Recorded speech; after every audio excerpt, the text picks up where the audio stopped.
Je vous emmène aujourd'hui au musée de l'Orangerie où se tient l'exposition Matisse Cahiers d'art le tournant des années 30 qui a lieu jusqu'au 29 mai 2023. L'exposition se veut donc focaliser sur une période précise, les années 30, au travers du prisme des cahiers d'art créés par Christian Zervos en 1926, dont je vous parlerai juste après, qui aura su, en quelque sorte, réhabiliter Matisse dans cette période charnière. Cette période correspond chez l'artiste Matisse à un manque d'inspiration et à une recherche de renouveau. C'est donc ce que je vais tenter de vous faire découvrir aujourd'hui au travers de cette exposition.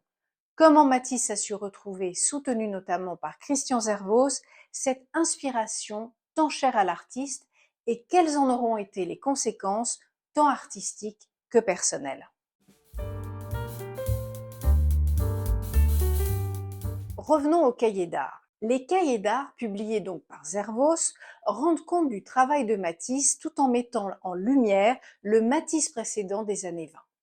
Tout cela contribue à relancer la compétition avec Picasso, point qui est également mis en lumière dans cette exposition. Cette publication, sorte de bulletin mensuel d'actualité artistique, avait comme vocation d'apporter au public une vision de l'art de l'époque sous le prisme de deux figures emblématiques, Matisse et Picasso. Matisse figure alors aux côtés des artistes de son temps, qu'il s'agisse de Braque, Kandinsky, Mondrian ou même encore Marcel Duchamp. Mais resituons tout d'abord le contexte.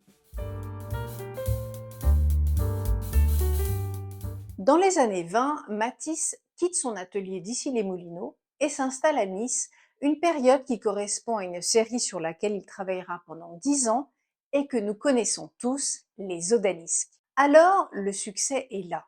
La galerie Paul Guillaume expose en 1926 des œuvres historiques comme la leçon de piano, datée de 1916, sans compter les nombreuses rétrospectives à Berlin, Paris, Bâle ou encore New York. Mais malgré cela, Matisse traverse une période difficile semée de lassitude et de doute.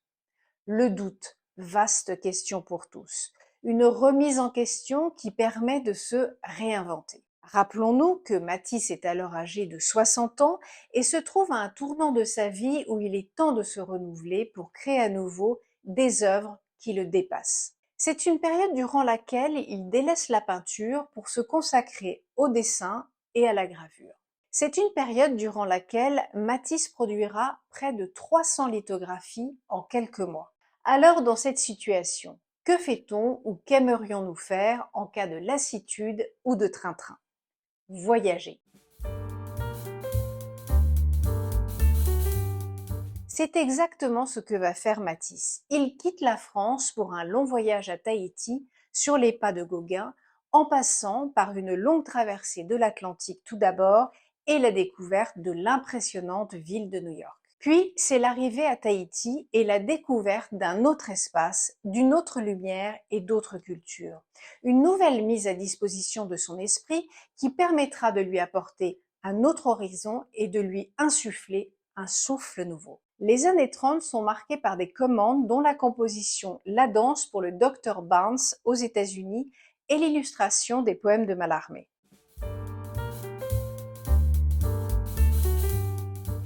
Albert C. Barnes est un grand collectionneur qui commande à Matisse cette grande composition que nous connaissons tous pour la décoration de la grande salle principale de sa fondation.